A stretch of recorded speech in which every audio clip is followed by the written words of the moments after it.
Oras na para mag harvest ng itlog.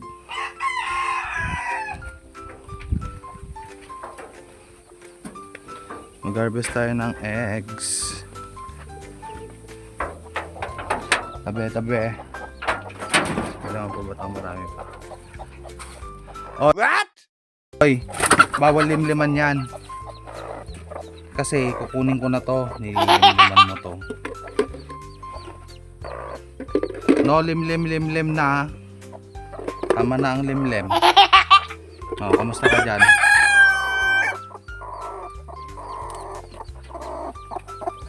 Tingin. Ha? Ay, may chechew na siya. Lumabas na rin yung isa. Pero, ang problema, ibibigay ko yun doon sa isa. Oh my God. Huwag ka ng sisiw dyan, ha?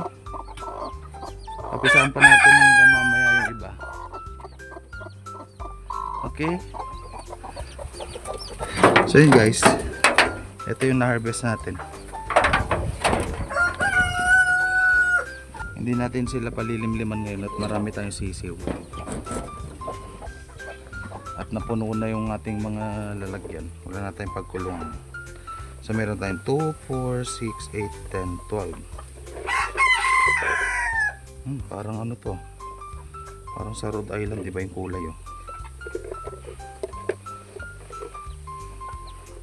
Yan. Sa bagay magkakaroon talaga ng Rhode Island color kasi yung lalaki dito is Rhode Island. Yan. Rhode Island yan. Ayun yung tatay nila.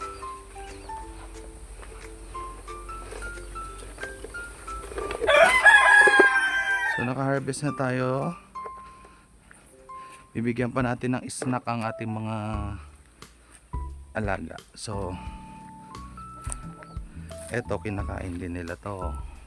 Kamote. Ugutin mo lang dyan. Yan.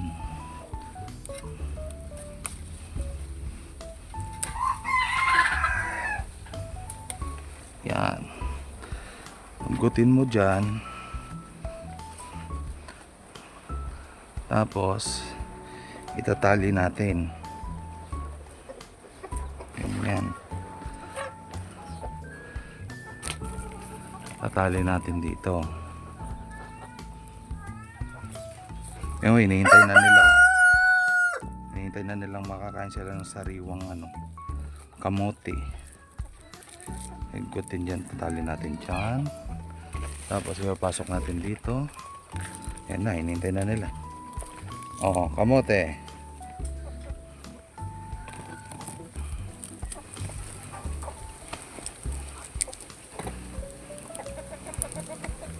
Oh, papapakin na nila yan.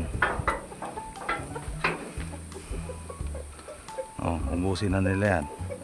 Tapos maglalagay din tayo sa native. So kailangan lang natin ng tali. Nakain din dito ng Rhode Island. Kaya may tanim akong ganito, ugutan lang natin.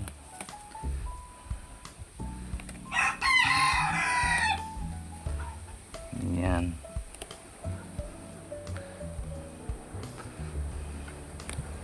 Ugutan natin yan.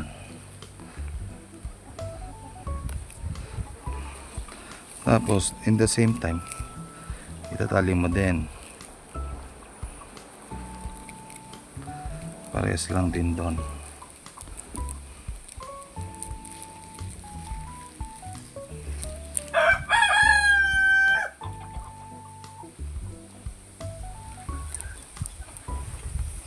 Ayan.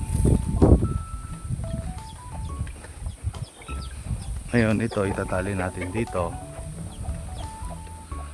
Saan ba merong butas? Dito sa malapit sa kainan nila. Pasok lang natin dyan yan. Yan. Kasi bababa natin.